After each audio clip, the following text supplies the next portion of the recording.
সেই নামটি হচ্ছে লায়ন ডক্টর শেখ ফরিদুল ইসলাম। তিনি চান এই জনপদের মানুষ বুক ভরে নিঃশ্বাস নিতে।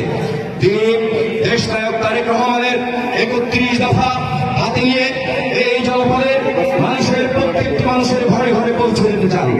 তিনি তারেক রহমান 31 দফায় স্বাস্থ্যের কথা বলেছেন, শিক্ষার কথা বলেছেন, শ্রমিকের মজুরি নিয়ে কথা বলেছেন যে শ্রমিক বিভিন্ন শ্রম পেশার মানুষের জীবন জীবিকা নির্বাহ কিভাবে হবে, রাষ্ট্রীয়ভাবে কতটুকু সম্মান পাবে, সেই রূপরেখা নিয়ে কাজ করছেন।